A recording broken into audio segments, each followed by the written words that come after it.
Welcome to Art Bazaar, a podcast that chats with artists of all types to explore the depths of creativity, brought to you by the Alternative Gallery. We'll be releasing new episodes every Wednesday with bonus episodes dropping randomly.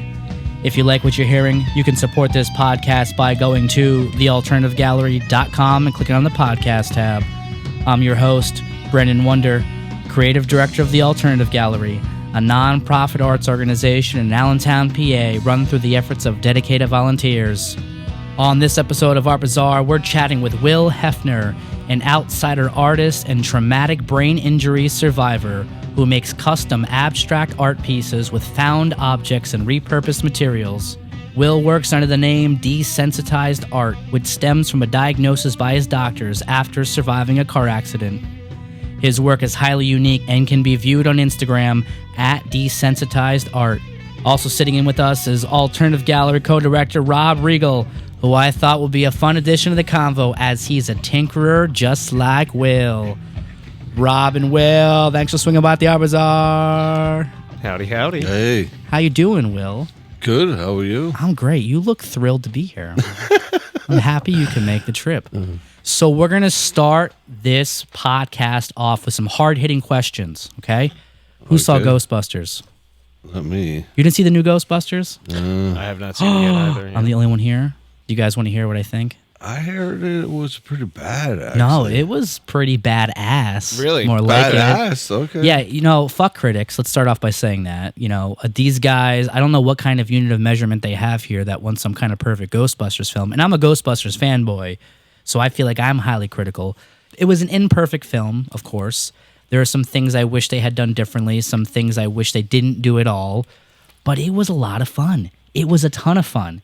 And one thing that I will say that is not a spoiler at all, they went to great lengths to kind of include all the old commercials and toys from our childhood as canon in world, that the Ghostbusters were so beloved by the world and by children that the cereal and the theme song... That all the stuff that we had as a kid actually happened. Yes. So it's in universe, canon in universe, which I think was a ton of fun. That's cool. And they didn't leave it so much on a cliffhanger or anything like that. I mean, I guess you can say in some ways they did, but at the very least, they laid groundwork to just keep making Ghostbusters films, which I'm super excited about. And maybe I'll get to make one day. Maybe we'll make you a practical ghost, Will. Mm. You want to be a ghost in a Ghostbusters movie one day? Sure. Be fucking awesome, right?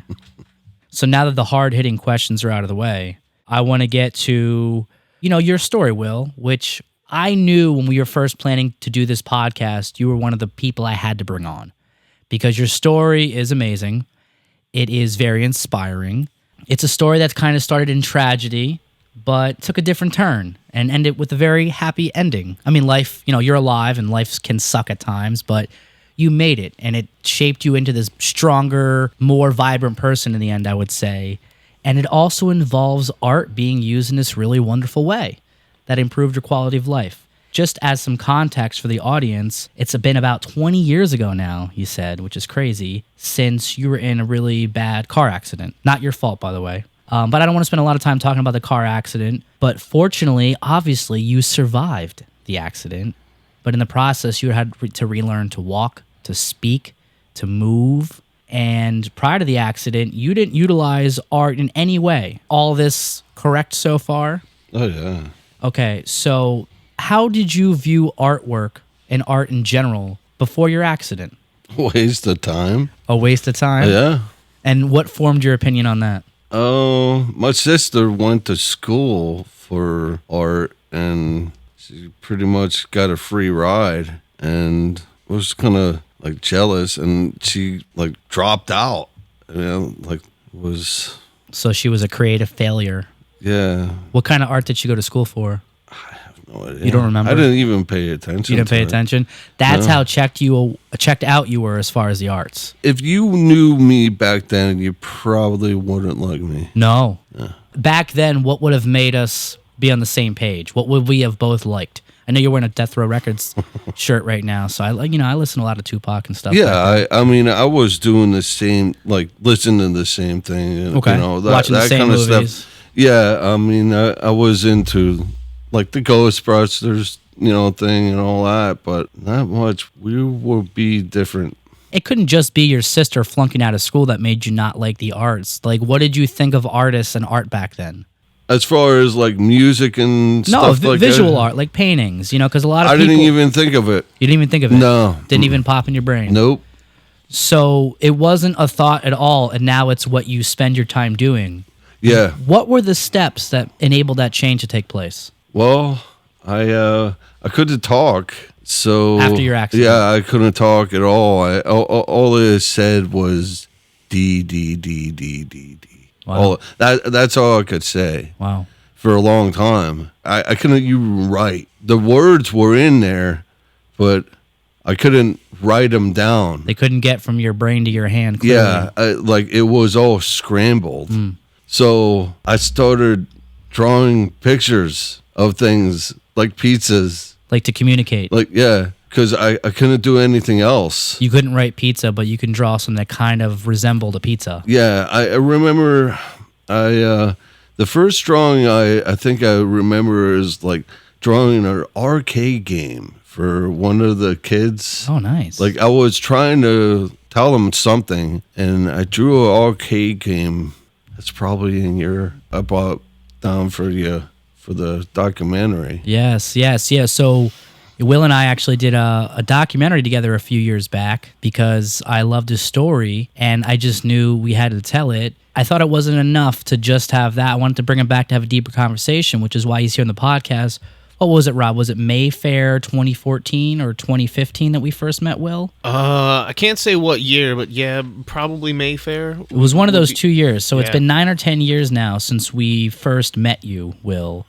And I remember we had a huge setup for the gallery with multiple artists displaying with us. And, Mayfair, it's a great event. We grew up with it here in Allentown. But for us, it had kind of grown into what I referred to at least as grandma art. It was more of like an arts and crafts show. So your stuff just jumped out at me when I saw it. And I saw it from the AG booth. And it took us a while to have a break for me to get over there and see your stuff. And I came over and I started talking to you. I'm like, what the hell are these things? And why do you make these things? And that's when you started telling me about your accident and how afterwards you started making these things kind of as a form of therapy, right?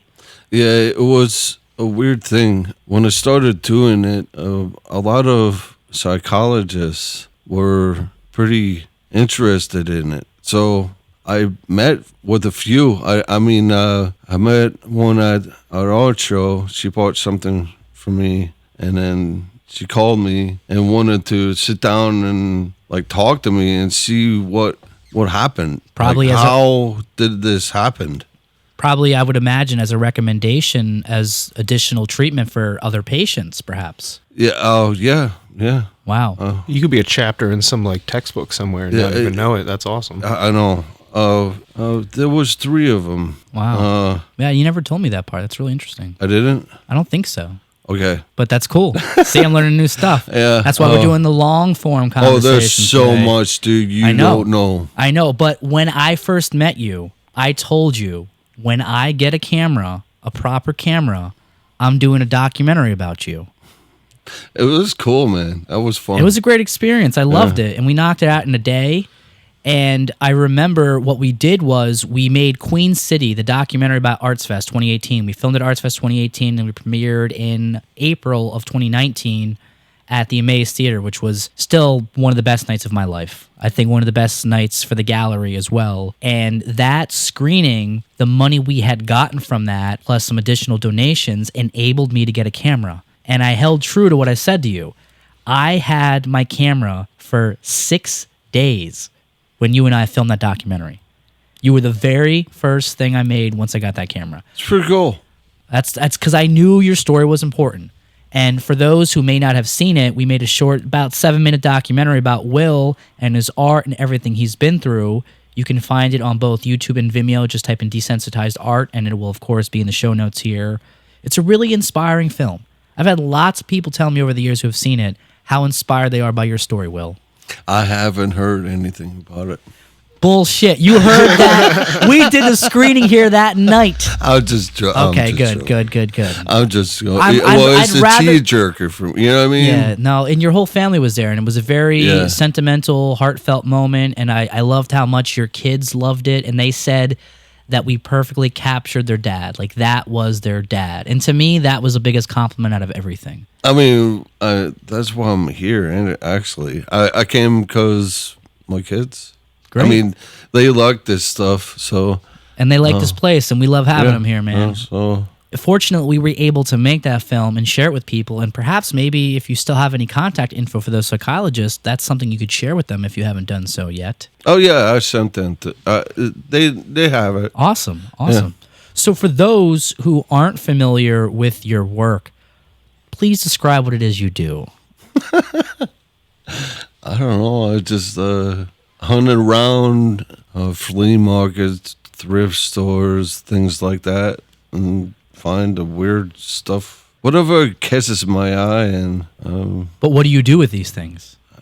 You don't know. You go to bed at night. You have no idea how it happened, but it's there. It's just it comes to me. I don't know what it is. So what do you consider what you do? Do you consider it sculpture, mixed media? I just. It is definitely mixed media. Yeah. I mean, it's all... A little bit of this, a I little don't bit of that. think I think I've worked with pretty much everything yet. Yeah, because you even paint your stuff sometimes too. Yeah, I was gonna bring you some painting, but why not? I don't know if I've been begging you for stuff. I mean, you did bring me some paintings. You did bring me some pieces, so thank you for that. Well, I'm not doing like right now. I haven't done anything like that one out there. Okay, the sculpture. Yeah. I haven't done. You're doing a lot of guitars right now. You said. Well, I'm collaborating with somebody that That's awesome. from school, old friend. That is awesome to That's hear, super man. cool. Yeah, Greg Tonath. I'm making him check out box guitars, and he's gonna do the laser like thing on it. Whatever it is. Like laser engraving? Yeah, Designs? yeah. Nice. That's super cool. That's really cool. Just like almost a burning, I guess. Yeah. Some design work. Yeah, I'm not too sure You're gonna see what how happens. it works. Yeah, but I I made 3 of them over the weekend. So You just pump art out, man. yeah, it's too much. Well, It's too much. So, Rob, how would you describe Will's work? I mean, so yeah, it's definitely like a mixed media assemblage for the art-minded people. The best way I could describe it is like Sid from Toy Story, all grown up. But not a violent piece of shit. No. Like obviously he mellowed out and like really channeled his anger into his craft. Sometimes it's like toys, like action figures that are created like completely out of nowhere and made like, this brand new character out of 3/4 of a G.I. Joe, a cassette tape, and God knows what else. But yeah, and then other times you have like the cool like electronic type stuff. The first thing I ever collected of yours was that little guitar amplifier that was made out of a schoolyard or like an elementary school cassette recorder, the kind of thing that you would have listened to nursery rhymes on. But like I could plug my guitar into it, and when I flipped all of the switches that were the same ones, like it looked just like the original tape recorder, but it had distortion in it, volume control, all the cool stuff. That's cool. You still have it. Yeah, Of course he does. I absolutely do. Yeah, and cool. then and like your like ray gun sculptures, like those things are completely like next level. Yeah, people love blinking lights, man. So. Yeah, and they do. and I do you have too. this like, and I think it probably comes from you, like you said, getting your stuff from like picking through barns and like going to yard sales and stuff. But like all of your stuff has this really cool retro look because you use all of that old cool chrome plastic pieces and round formed sheet metal bits from like appliances from the 1950s, back when everything was its own art piece, and you're taking those components and creating more art out of it. Yeah. He said it. There's I mean, that's a description for sure. Yeah, an accurate one. I Bit of just a pick rant. out weird stuff that I like. Like I just picked out a couple of like 50s hair dryers Nice, dude. or metal. Like $2 or something like that. Wow. They could become ray guns. So let me ask you this: do you consider yourself an artist? No. I think in my intro where I described you as an outsider artist, that's an accurate description because you're not from the same mold that traditional artists are typically from. Now, it's hard to classify artists as any one kind of thing because artists are diverse, but you don't have the same intentions as other artists do with your work, and you're self-taught, and you're not really interested in the rules or what anyone else is doing. You're doing it strictly for your own reasons and in your own way with no rear view mirror or consideration of what the fuck people think about it. Is that accurate? I could care fucking less. Okay, that's great. I love that. And I would describe your work, I mean, your sculpture stuff is my favorite. I love your cigar box guitars. I love the distortion amps, and even, I think you do circuit bending stuff with some of your work as well, right? Yeah, oh, you're making me blush, man. Well, this is the stuff you do. I'm just describing what I see in your work. You want to take You're right. You're right. You want to take a sip of that soda? I know you're eyeing it up, man. I'll take a sip of my coffee. Let's see. Cheers, man. But, I mean, people really respond to your stuff because it is so different. See, I don't get that, though. I don't see that. But you vend at other events. When you're vending, when you're set up somewhere with your art, what do people say to you? Well, it's always, it's always the same thing. That's cool, that's cool, that's cool.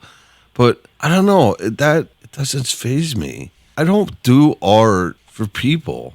But they don't ask you questions about why? Yeah, oh, yeah. What kind of questions do they ask you? I mean, where'd this come from? Or there's always, I had this. You know what I mean? Because it's something. They suck all the air out of the room by talking about themselves. Yeah. Yeah. People don't say your stuff is unique or they haven't seen anything. Yeah. I'm sure you get a lot of that. It's always like that. It's always like that. I don't think about it. I don't don't think that matters to me. You know why it doesn't faze you?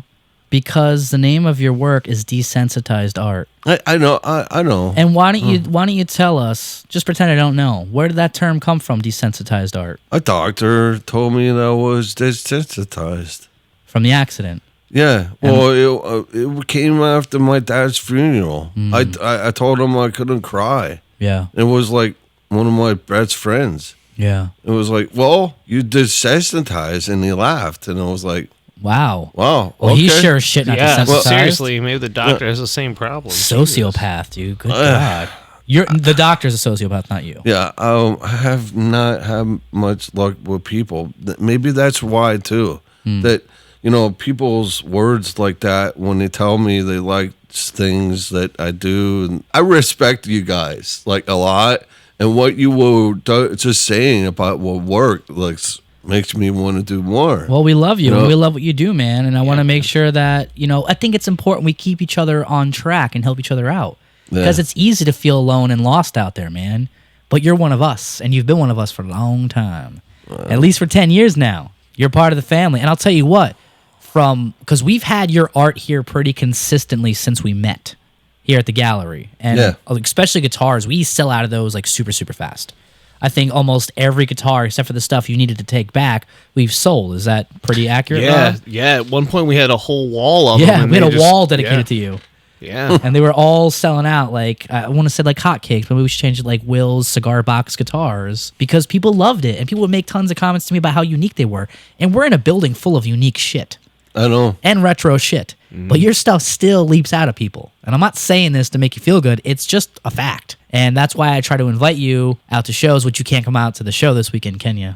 I can't sorry. be there. I'm sorry. We have a show this weekend of which Will's art will be here, but Will will not. So if you want to make Will feel even better, come out and buy some of his stuff, his artwork, or as he might call it from time to time, junk. I've heard you call yourself junk before. Yeah. So describe your artist studio, your workspace. Tell us about that. It's a garage filled with junk. Yeah. I mean, it's a homemade table, a homemade workbench. I don't really have good lighting. I work with basically hand tools to build decks. I do everything by hand.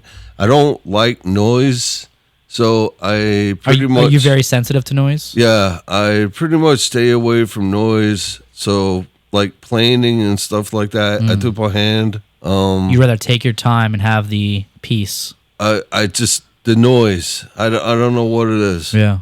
I would use to work construction, and all day I was right in front of a backhoe all day. But after the accident, that was a big difference. More. I mean, jackhammering and all that. I don't want to say that's a good outcome of the accident, but, those noises suck. So it's good to be repelled by it. Your brain just knows what's up, and it's like, nah, dude, this is not working. Get away from this. Well, before the accident, or before the fire, there was a guy that kept going down my road. And you know where I live. It's a short road. Yeah. And he was hitting the Jake brake, truck. It was so loud, man. I was getting pissed off, about this. And I called the police, and he came out there and gave me the runaround that he can't do anything. And then when the fire happened, he showed up because, you called 911 and he showed up.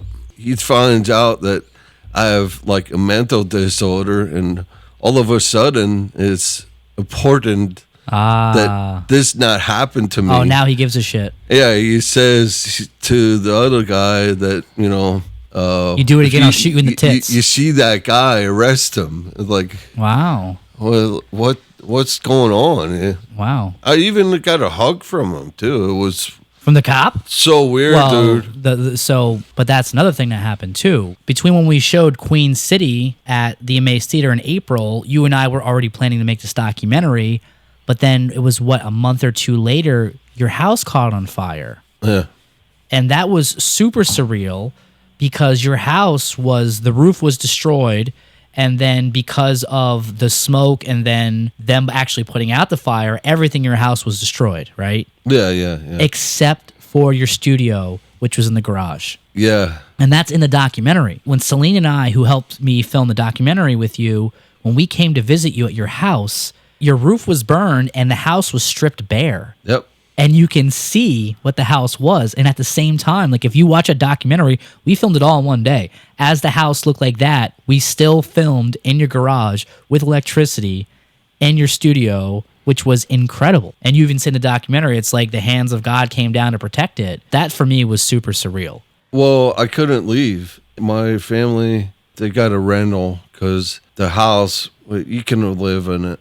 So, it was beyond that. Yeah, they were living in a rental property, and I couldn't leave. So I camped out in the garage and, the shop, and there was a porta potty out front. I mean, I went to the rental to shower and all that, but I couldn't get my, bearing because, everything was gone. You know what I mean?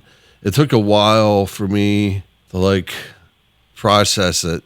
What happened. I mean, when I seen the fire start, I tried to put it out, but I couldn't.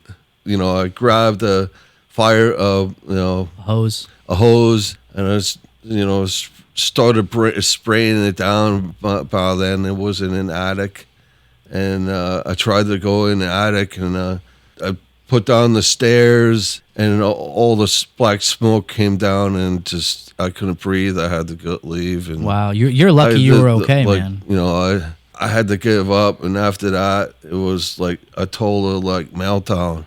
I couldn't respond to anything. Another tragedy, man. And like I said, it's you're very lucky that trying to fight the fire, nothing happened to you. One of the reasons I'm guessing you couldn't leave was because of that structure of you creating work. You just couldn't have that. You couldn't live your life without that, I imagine, right? Yeah, I can't sit down. Even now, it's hard for me. You're antsy. To I should have brought something to play with. Do you want a toy or a book or something? I'm good, but I get so antsy I can't sit down. Sure. Even my wife and my Angie. Your Angie, yep. Yeah. She knows I can't sit. I mean, if I sit down, it's not for long. Yeah. I get up and move around, sure. Sit down again. I mean, we watch them Breaking Bad for a while, and then it was up and down. And then all of a sudden, I have to go in the shop and do something because I just can't stop. It's hard. So art is a therapy for you then, in many ways. Yeah, it's like a peace of mind.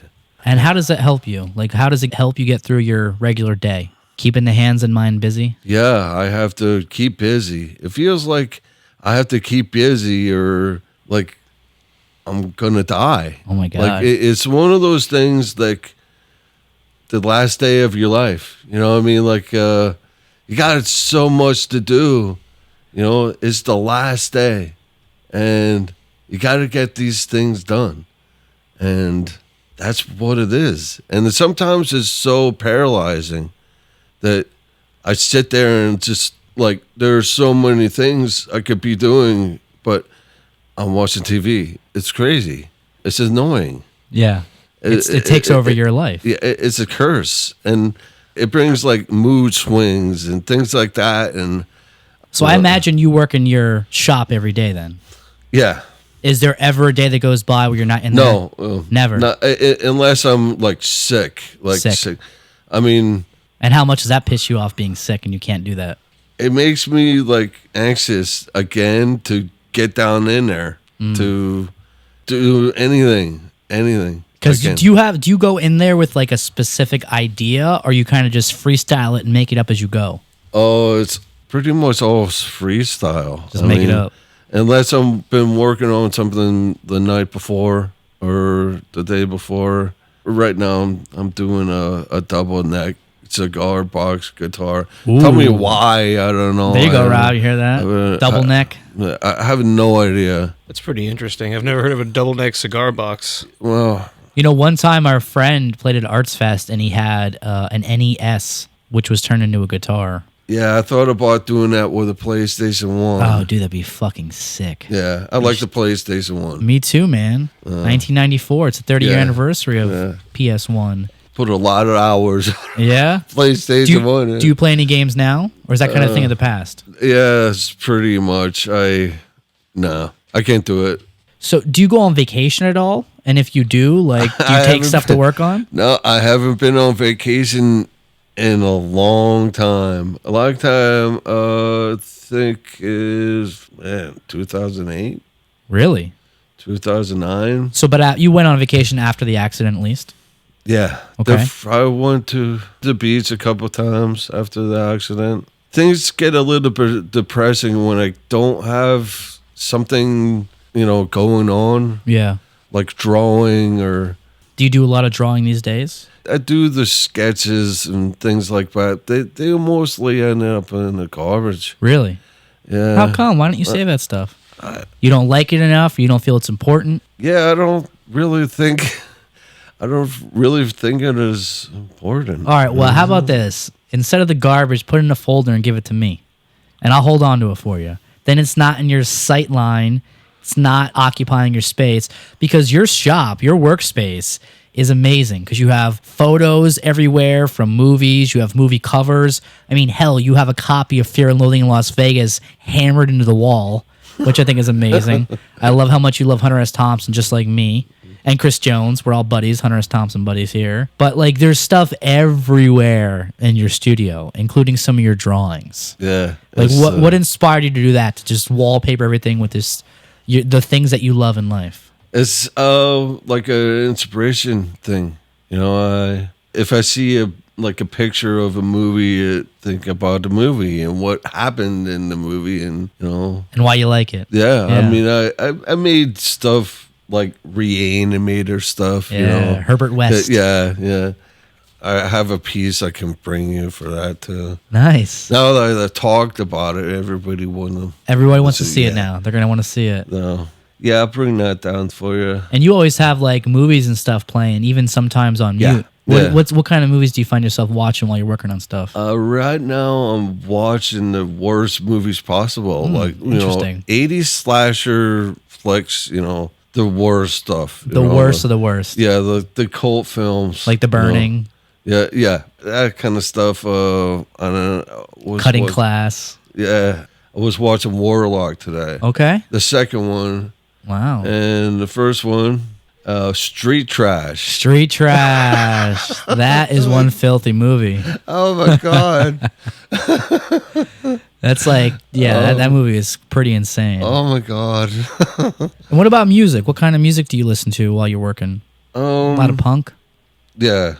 It's always punk. Yeah. That's when we did the documentary, I asked you what kind of music you want to have in the film. Without hesitation, you said punk. Yeah. So fortunately, Anti-Citizen, they're buddies of ours. They're a local punk band. They gave us that really great song, which I thought so perfectly fit your spirit, and even the lyrics were almost like specific to your situation. So I hope you like my choice of music in that. It worked out perfectly. I thought it went great. Yeah. I thought it went really great. It worked out perfectly. I know that you need to make art in order to just like function and feel normal and operate. Yeah. But like, is there anything that like inspires you creatively? It's always music. Always music? Always. I mean, I was listening to a band named Fang. Fang? Okay. Yeah. I've heard of Fang. He's a weird story there. I think that's the guy that killed his girlfriend or something like that. Yeah, sounds great. I Sounds like think a great that's guy. the one. Yeah, Okay. yeah. It's a weird story. And the one guy from the group actually killed his girlfriend? Yeah, Yeah, on the okay. LSD trip Ooh, or something like that. bad It was trip. weird. It's a weird story. And how did that inspire you? I don't know. I don't know.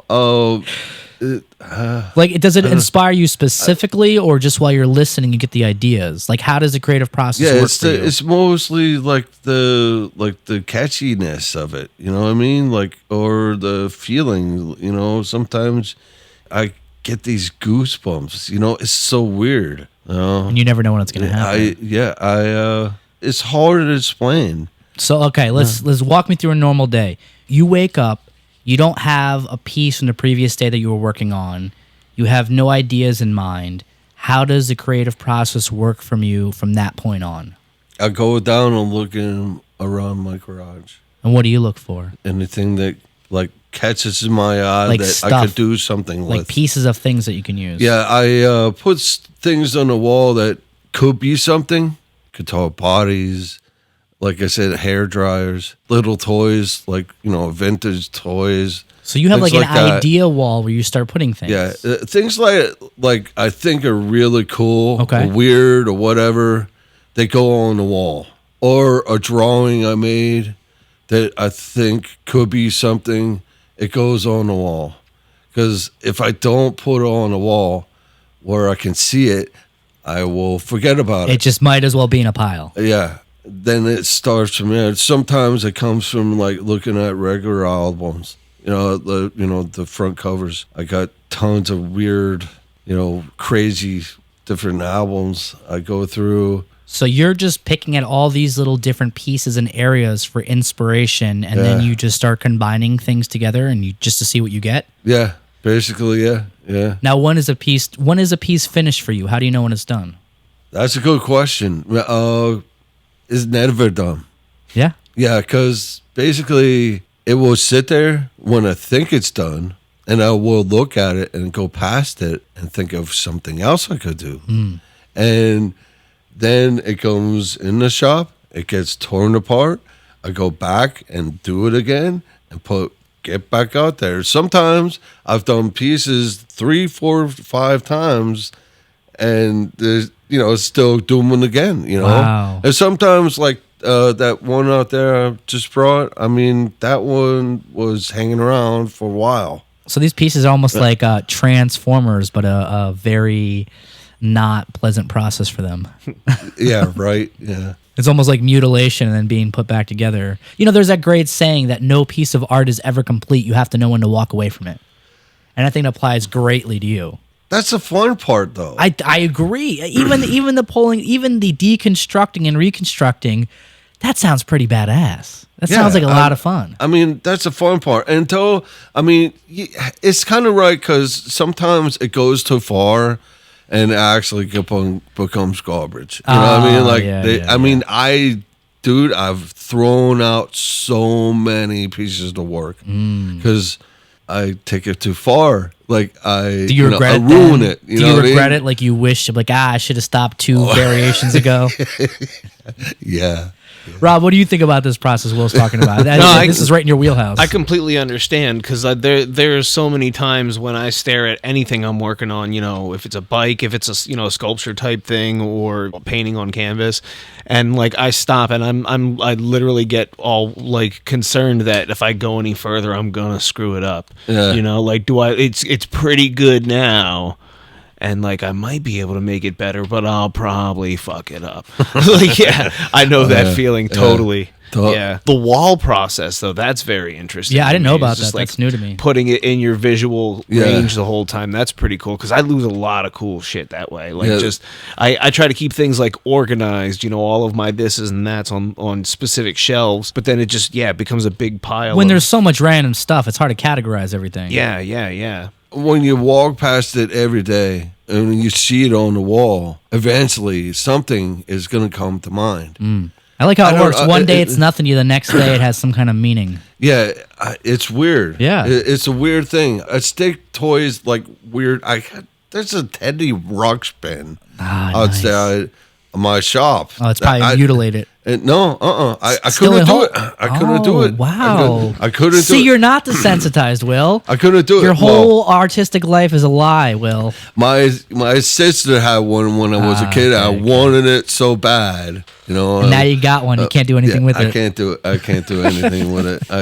I want, I want to. Yeah. I really want to. And maybe one day you might. Tomorrow might be that day. You never know. They did make two. Oh, I'm talking too loud. No, it's great. They did make two Teddy Ruxpins, and the second one was in 2000. I think it was 2006. Oh, they brought it back. Yeah, but it's crummy. Of course, it's like real small. Teddy Ruxpin was of its era. Yeah, it was. It's like Bluetooth too. Oh yeah, that's come crap. on, cassette tape or fuck off. crap. Yeah, so that one got destroyed. Yeah, as it and should it got have. doll arms put on it, and it's hanging on my wall. Nice. And it's waiting. Nice. For me to do something with it. I don't know what and you have it sitting there staring at the original Teddy Ruxpin that's still in perfect shape. Just, this is what you deserve. This is your punishment. Well, there's a naked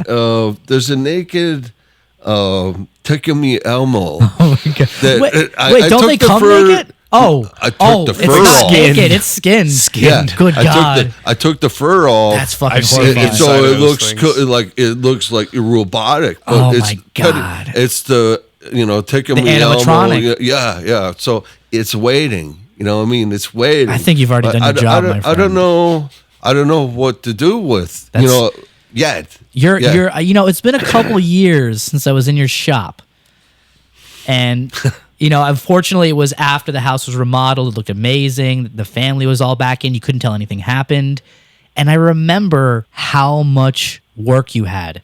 Not only was your shop overflowing with work, but then there was that room right off of your shop that was also like chock full. All the shelves are full. They're on the floor. Is it still like that? Yeah. Well, Is it better or worse? The stuff that was in that room, that red room, got moved out, so it's all around the den.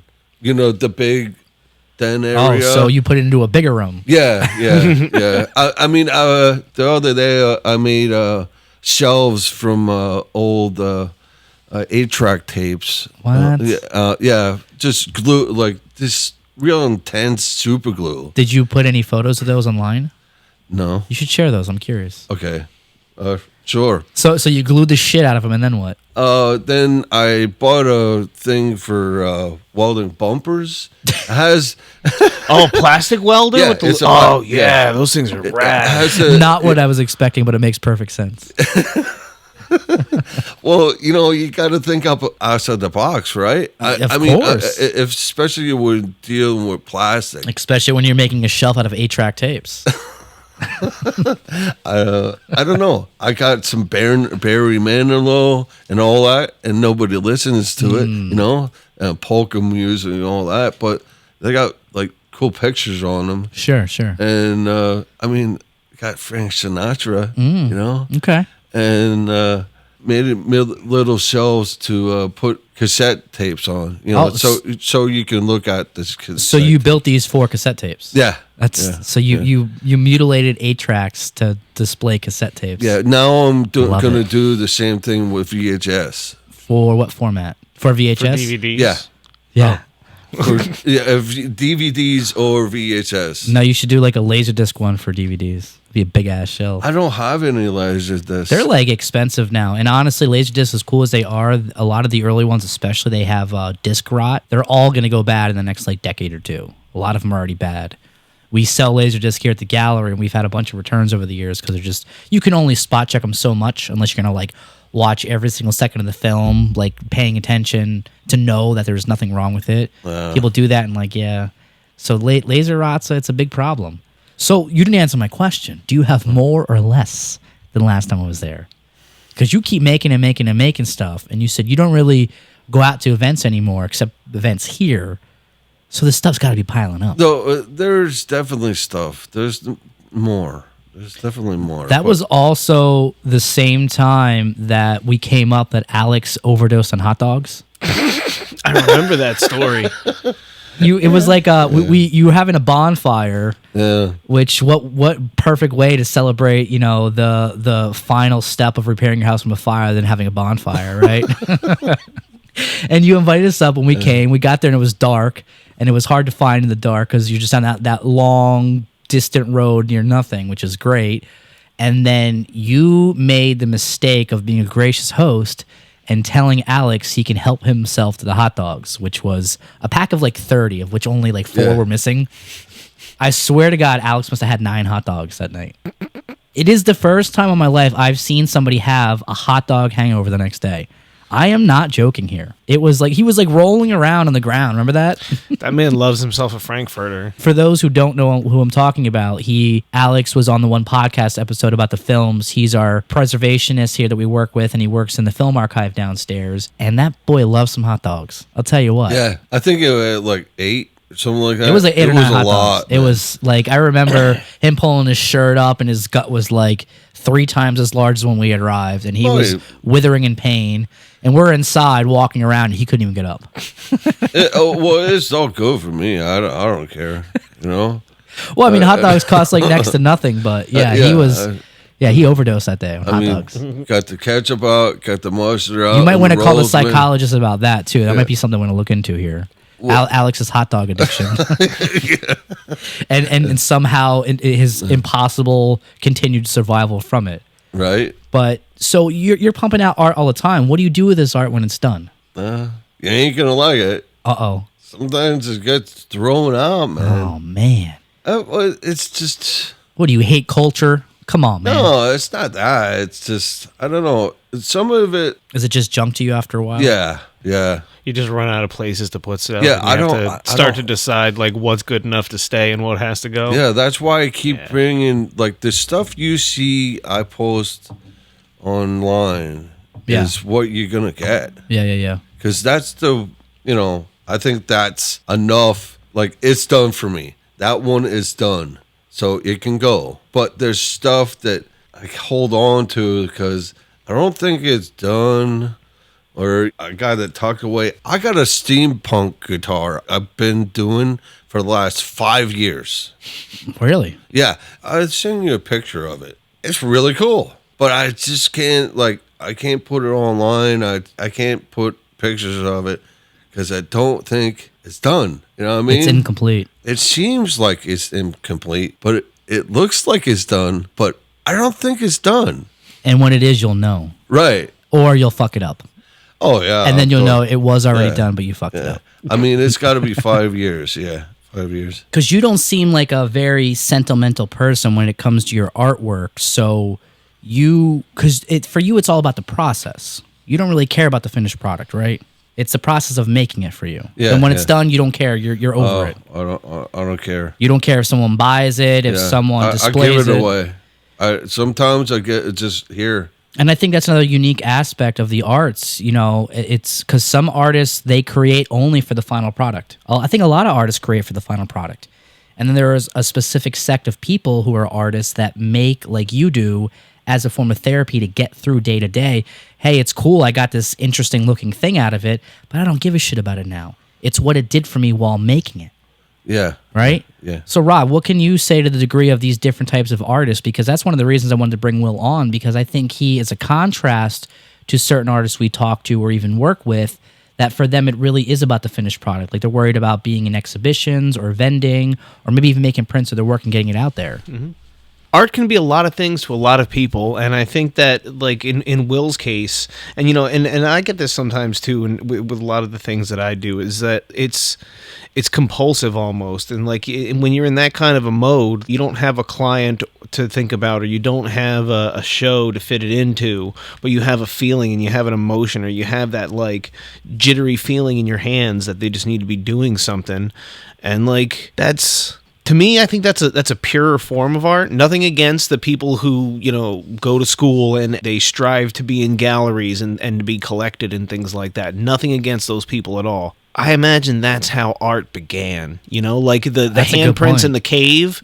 Like, that guy wasn't trying to sell that caveman. And that's why I love Will's story. He's a guy that thought art was a total joke until life kind of forced him into it, which in a lot of ways makes you more real of an artist than some artists. You might not like to hear that, but that's my interpretation of it, dude. You're not doing art because you think it's cool. You're doing art because you need it. Yeah, and I think at the same time, too, you don't subscribe to the same things that you hated about art back then. Like, you're still not into that kind of stuff. I think just, if anything, you've opened up to the fact that art is bigger than just the scam that your sister tried to pull in or college. The stuffy gallery world. Like, yeah. Like, there's more to art than that. Yeah, a lot of, like, when I first got into the whole thing, I started talking to a guy that was into the gallery thing. And I had no idea. You probably weren't even in a gallery at that point. No, when I really was doing things, I was sitting in front of a kerosene heater in my garage and cutting out wood blanks to make clocks. I make all kinds of clocks, the dolly clock. I remember the doll. I was going to say that, yeah. All kinds of weird clocks. I had a room filled with clocks. And then I met him and we started to talk about this gallery thing, and was like, oh, maybe I am an artist. When I got out of the hospital, I really didn't know who I was. Like, my personality that I had before was totally gone. I can't remember what I would do in certain situations. That's, kind of weird, Wow. It's like figuring out who you are. Yeah. I just followed. We collaborated together and we made some really cool stuff, but it wasn't, I like doing stuff on my own, I like to collaborate with other people, but did he maybe want to collaborate too consistently for your likes? Yeah, it was too much. You wanted to almost be like art partners, it sounds. Yeah, don't get me wrong. We had, we made some really cool stuff. We sold a lot too. I have a whole notebook with, pages, ideas that we would go through and make them. Do you still do notebooks like that now? Sometimes I write down something, or that's a weird thing too. If I'm working on a certain project, that one has a story to it. Do you want to tell it? Well, it's you don't have to, but we have the piece, so. Yeah, well, it started out, I was watching something about AI online and how it's going to, like, take away jobs and all that. And I thought maybe AI could, make jobs for humans consistent. Like, there will be a job for human for, forever if we update the human. So job consistency. So the human has to be updated, so it can work harder.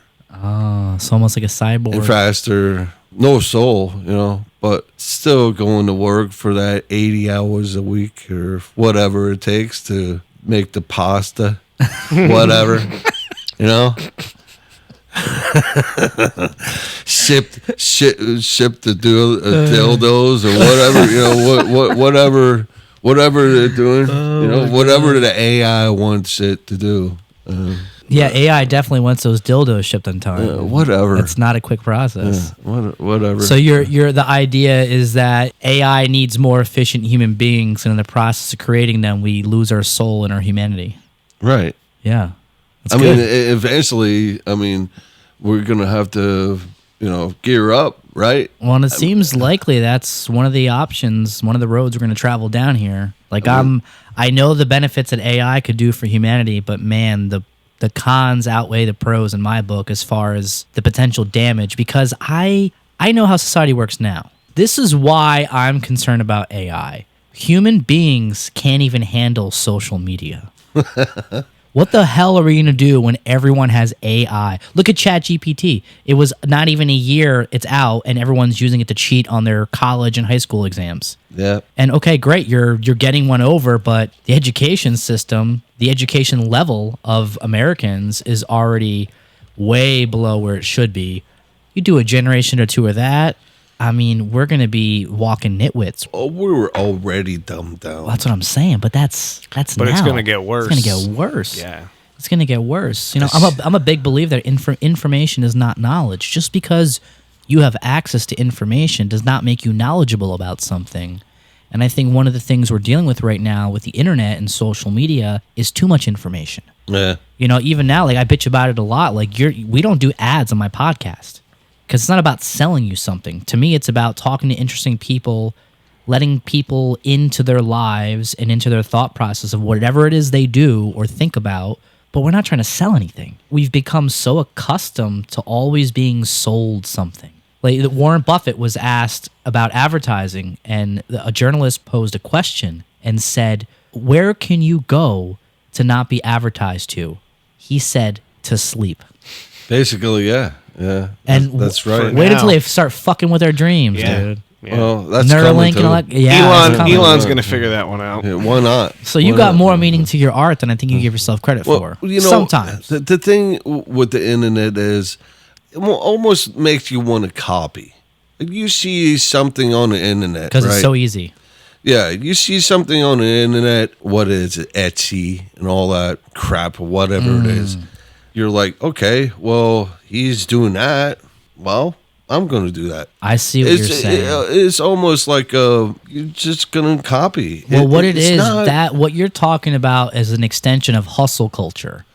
Where I get it, people don't want to work these dead-end jobs for some employer that doesn't give a shit about them. And the outcome of that is everyone's trying to hustle, have some kind of side hustle, have some kind of side job.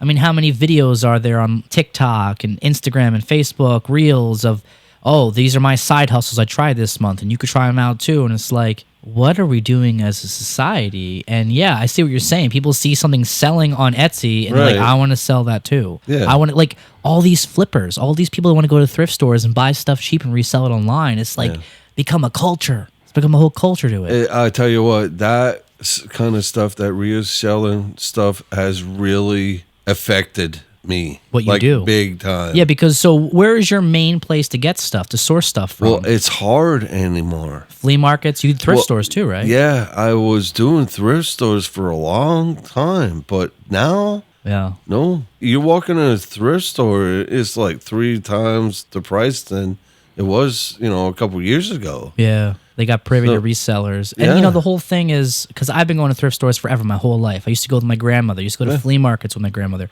That's where my love for a lot of this old stuff originally comes from. And she loved movies too. So I was always watching movies with her and my grandfather. And part of the great thing about going to a thrift store is you find these things you never would have came across otherwise.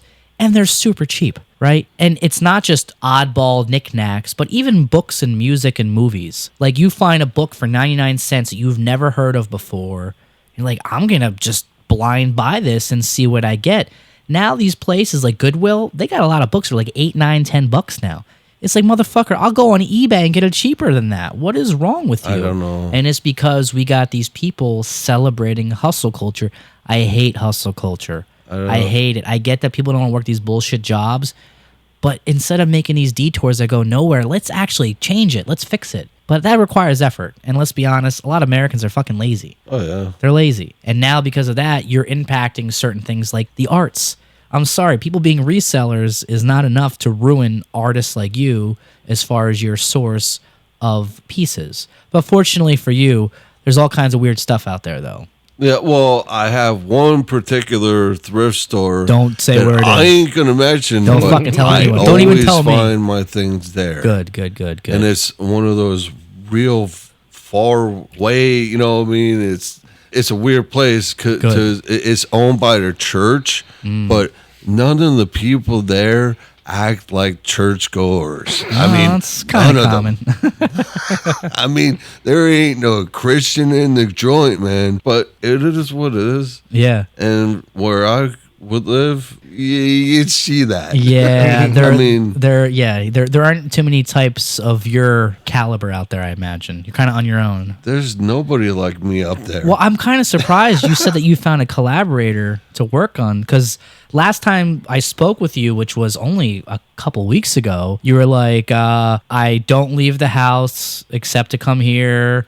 I don't talk to anyone. I don't go out. And now you're all of a sudden you're collaborating with someone. Well, this collaboration is from a distance. I mean, he's a friend from school. Okay. Wait, I mean, I know him for a long time. Sure. He's an artist. He went to art school. He did some really cool stuff. Yeah. He messaged me, and it was weird because I was thinking the same thing when I seen this stuff. He messaged me, and I said, "You read my mind. Let's get something together." Wow. So, you had a desire to collaborate before you reached out. I didn't know how to start that. So fortunately he asked you. Yeah. But he did. So now let me ask you, has it happened in the past where you have wanted to collaborate with someone but just didn't reach out and it just didn't happen? No, or do you desire so infrequently to do that this is kind of the first? I wanted to collaborate with my buddy here, Rob. Yep. But I keep forgetting to get that started. Like all right, Rob, it's up to you. It's official. As of right now. You hear it now, Rob. It's on you. Yeah. My mind's so it's overdrive all the time. All the time. You know, so it goes from here to there. ADHD thing, whatever you want to call it. But yeah, I wanted to do something with Rob, and I think we could do some really cool stuff. Yeah. Man, absolutely. Because he's... Well, that's why I invite him. He's a tinkerer. He's a tinkerer just like you. So. We're close with that, kind of, machinery, gearing, kind of stuff. Well, and, both Rob and I have invited you here to work on stuff because we know you have your shop. We don't want to take away from that or interfere with that or your process. But this is also another space that if you want to get out and collaborate or even just change the environment up for a little bit, you're welcome to do your stuff here too, man. Yeah, I would love to. It's one of those... Sometimes creating a new routine is hard. It's weird. I got insomnia so bad.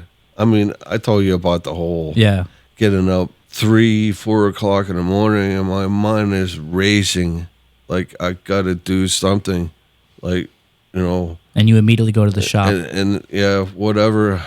And you've probably been sleeping for 2 hours at that point. First of all, it starts with a full-blown panic attack because it is so... There's so much there. It's coming so fast. Yeah. It's almost like overbearing. It's like a voice, a narrator that's speaking so loud you can't hear anything else. Wow. So and that's only since the accident you have that. Yeah, I had never had anything like that. A little knock on the head did a whole lot. Yeah, it sounds like psychotic or whatever, or schizophrenic, but it's nothing like that. It's just the... Yeah, but it's really good that you can talk openly about these things, man, because, there's very likely other people out there that are going through the same thing, and them hearing about it from you and how you deal with it might be really helpful to them. Oh, that would be awesome. Yeah. I want to understand. That's why I get, maybe you could have said it a little light on me, because I don't know why. Well, I feel you're doing a pretty good job navigating through it at the very least. But I sleep when I can. What I mean? I go to bed at 11. I wake up at 3, and I'm down there sewing, sanding, whatever I'm doing, and all of a sudden it was like crash, and go to sleep. I can't make any real schedules. It's hard. It's either I'm, overdrive or I'm in park. That's it. A life of extremes. It's pretty crazy. Well, and I know you've had several types of medication throughout your life. Now, at this point, you're pretty much off everything, right? No, I take quite a few. Oh, still? Okay. Yeah. I mean, I don't take anything like, Adderall or anything like that. No, nothing like that. The medication I take is all for like anxiety and panic. Yeah. Because I get a lot of panic attacks. And how does weed help you out? I know you said that's always been a huge help. The past year or two, I had to slow down on like how strong it is. Because the stronger stuff is just... Oh, it's like super weed now, dude. I can't do it anymore. Yeah. What they've done to pot is horrible. You got scientists trying to out-science each other with this shit now. They basically ruin pot. Yeah. Well, I mean, fortunately, the lower grade stuff is still available too. It didn't go away. Right. I mean, the harder stuff, I don't know how anybody would get. I don't get it either, man. I don't get it either. I'm a partaker. I'm a casual smoker here and there, but I meet these people that tell me, like, they'll eat like 4 edibles and be whacked out of their mind, and they'll tell me the story of where they're drooling in the middle of a party, and it sounds awful, and I'm like, that sounds terrible. Like, no, it was awesome. I'm like, what? I'm like, you sounded like you were too high. And I've heard this so many times in my life, and I hate everyone that says it. There's no such thing as being too high. What the fuck are you talking about? Oh, yeah. What are you, there definitely you're is. a grown child at that point. That is just silly. You have no responsibilities or cares in the world if you say something like that. No such thing as being too high. And let's be honest here. There's drug use and there's drug abuse. Oh, that is abuse. Right? And anything could be abused. But that is absolutely abusing this thing, which should be amazing, but you're taking it way too far. But I agree, man. Some of this shit has gotten way too strong. Yeah, I stick with it was a CBD, THC, I got like a 12% THC in there. Yeah, so little body high. Yeah, it's an even, even up, no sativa. No sativa. At all. Indica only. Indica, some hybrid. Hybrids, I can do. But indicas tend to just make me sleepy. Yeah, that's what I need because like I said, I can't sleep. Yeah, it's true. That's a good point. And the pills, like the sleeping pills that they give me, that shit. They're like tranquilizers. Oh, man. I take one of those and, it knocks me out for 4 hours and that's it. And I'm up and then I'm going. And like I said, I get it's so much sometimes that I get paralyzed. Yeah. From it, How does the THC help your creative process? Is it help or is it like does it give a little push? Does it make you more creative? Yeah, sometimes. Yeah, it gives you the push thing. Funny ideas. Yeah, I mean, you end up doing some weird stuff, making some weird stuff. Yeah, they're all around the garage. Those little things today. I was doing a Alice in Wonderland toy from McDonald's, one of those tearing Happy apart. Meal toys. Happy Meal toys. Well, I was turning her in gothic, Goth Alice. Hey, you're going to make a lot of people happy if you do that, man. Goth Alice. What's better than that? Yeah. And the reason I bring this up is because you told me in the past that you've been on all kinds of different types of medicine, but that THC was the only thing that really helped you. Oh, yeah. I started doing that pretty much that summer. I got hit. Yeah. I started then. Well, and you have, because of your injury, you have a medical card. Yeah. Oh, yeah. It comes and goes, I guess. I can't do it too much. Yeah, well, like I said, there's use and abuse. It's everything within reason. I had some hard times, like with the keef and all that. Oh my God, too strong, too crystally. Bad trips, dude. Yeah. Well, that's the thing. Like THC is a psychoactive. Yeah. So people don't realize like you can actually trip on THC. Oh yeah. On weed. Yeah. Oh yeah. It is possible. Yeah. I don't want to hear it's not. Yeah, you know what I mean? Yeah. It is possible. So all this being considered, what would you do if you didn't have your studio in your workspace? That's a good question. Have you thought about that at all? No. What can you imagine the situation would look like for you if tomorrow that were the case? You didn't have your studio to go to. You didn't have art to distract you and keep you moving. I would be in a mental hospital. Really? So art really grounds you in a lot of ways. Yeah. I mean, it keeps me, it's kind of cheesy, but it keeps me sane.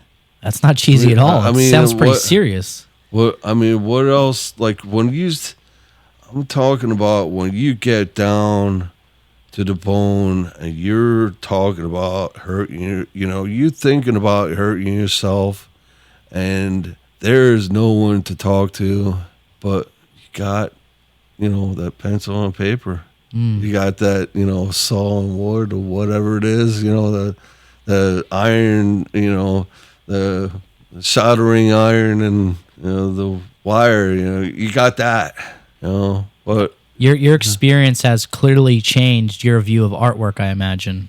yeah, I think it's still why I'm here. I mean, I've been down some bad roads, and I think really I'm still here because of it. If I don't know what would happen if I didn't have that. I really don't. I mean, now I'm getting like, it sounds like morbid or whatever it is, but when it's the truth, I mean, it's probably like that for a lot of people. It's not morbid. I mean, I think unfortunately people need to hear honesty sometimes, man. And the state of the world sometimes doesn't want to have honesty as the option. Just thinking about how the world was before COVID, for me, was normal. Maybe other people it wasn't normal. But after COVID, the world is not normal anymore. So when, we didn't have that COVID and you could go out and feel like anybody else, that feeling is gone. You go somewhere and it's just as crazy as it is at home in your head. There's nothing normal about anything anymore. So like all that crazy stuff in your head is now what the real world It's is. life like now. Wow.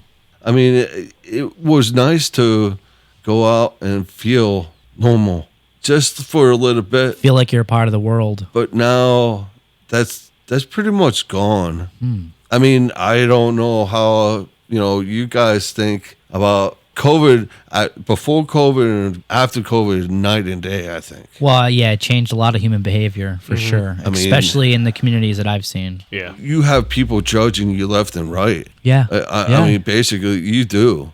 I mean, over that whole mask situation and all that. I think people became a lot more small-minded. Yeah. Maybe not because of COVID, but certainly through it. Yeah. But you do make a lot of cool stuff, and obviously there's an intention and purpose behind it. And I know you don't want to hang on to everything, and I know you want to throw things away.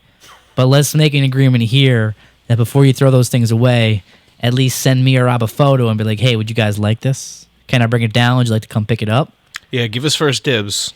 Because we would like for this, we already have your work, and I'm glad you brought me even more today, but we want to make sure that your stuff is always available here. And if you don't want to deal with these fucking people out there, I get it. Let us deal with them for you. And we will certainly help you out, because your stuff is super cool, man. There's a reason I keep trying to bring you back in all the things we do.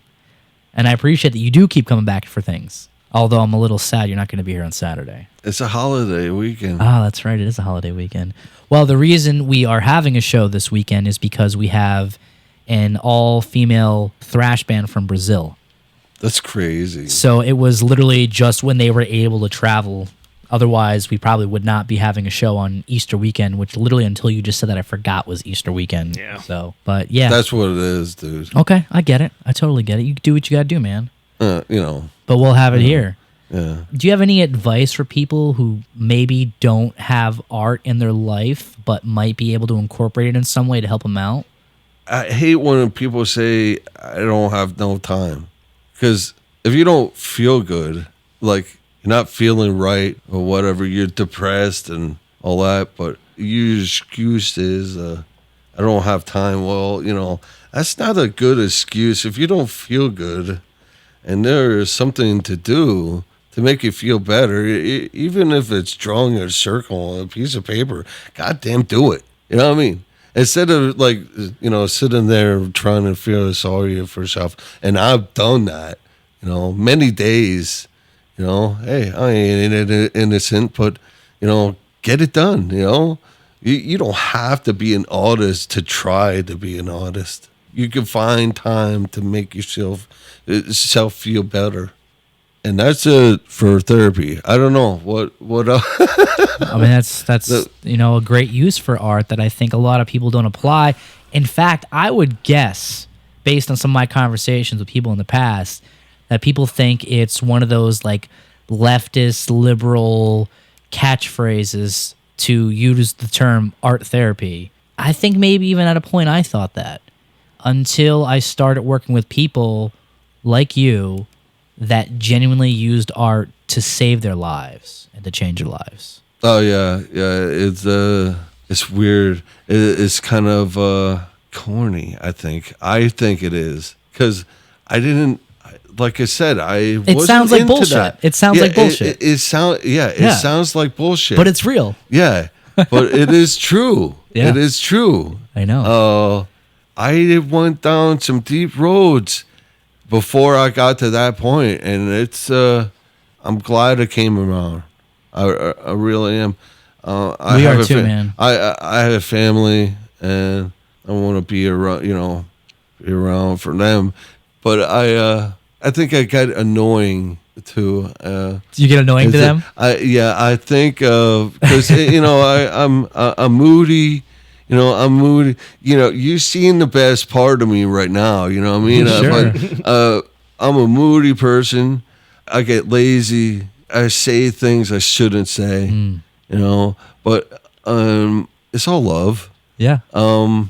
We all make our mistakes, man. I don't use my brain damage as an excuse. Sometimes I would like to. Yeah. Yeah. Well, you're better than that, though. Yeah, I think they understand. They put up with me. They definitely understand. I love them.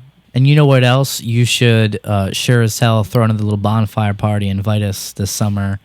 We wanted to do it the last year or so, but we weren't able to coordinate the schedule. Let's do it this year, man. All right. I'll keep Alex from the hot dogs this time. I don't care about hot dogs. I mean, don't get me wrong. It's going to be a fun show, but he can't drive that time. Because last time he drove, and we didn't think he was going to make it. Man, the shit I gave him when he first got there. Yeah.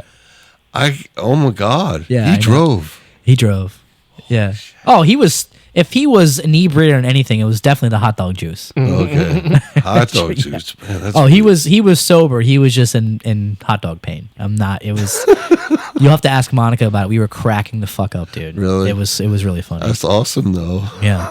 Yeah, we should definitely do that. We should plan a little get together up there, man. Yeah. Because for us, that's like a kind of a getaway because you're not in the city. Like, we like to hang out here and grill, but at the end of the day, you're still in the middle of a fucking city, and it gets obnoxious, and people are dicks. If you guys wanted to, you could camp there. You could sleep downstairs if you wanted. There's a spare room. You can sleep. If you wanted to stay there, can you bring the porta potty back? I have no need. There's 3 bathrooms. Yeah. Okay. But yeah, you could stay there. You can stay outside if you want. What do you think, Rob? Should we set something up? Yo, absolutely. You still have that old pickup truck out back? I'll sleep in that thing. That's gone. I sold it. I needed the money, man. All right, that's all right. I'll bring my own. He needs the money. You hear this, Rob? That means he needs to sell some of that excess work instead of chucking it in the fucking trash. Let us handle it for you. You have the crazy thoughts and make some shit. Let us find the buyers. And this is the thing, too. He charges way too little for his stuff. He'll have like a guitar for like $60. How much are those guitars you brought us, by the way? Roughly. What, to make? No, how much would you charge to sell those? I don't know, $100. $100 for a working custom guitar. Yeah.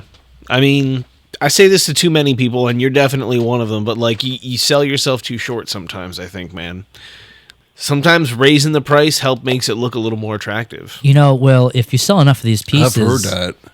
If you sell enough of these pieces, Will, you might be able to buy that secret thrift store you were telling me about, and keep that cash cow coming. I don't think I want to get in that bag, really, because there's a. Well, that's the thing. You can buy it and have someone else manage it for you. That would be cool. There you go. Then it's an insurance that it's always going to be there, and then you just come pick through the free inventory whenever you want. That's some damn good ideas right here, man. Telling you what. Well, it'd be nice to have a thrift store. So is there anything that you want to add to the conversation here right before we wrap it up about people who might need to use artist therapy or as some kind of useful tool outside of what we typically consider art useful for? I'll cap it off with the same thing that I'll tell people when it comes to like drugs, alcohol, and other things. It's like, don't knock it till you try it. Like, even if you think that art therapy is the dumbest idea in the world, but at the same time, you just can't figure out how to get that darkness out of your head. Like, give it a try. You never know. Yeah, just do it. All it takes is one art to ruin your life. Just one art. Yeah, it's weird how it comes along, too. Yeah. Fortunately for you, it did come along, man.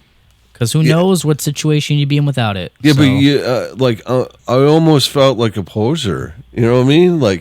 But that was because your preconceived notions of it. Yeah, it was weird. Of what you thought an artist was supposed to be. And then all of a sudden, I went through stages where I was like, man, art is so dumb.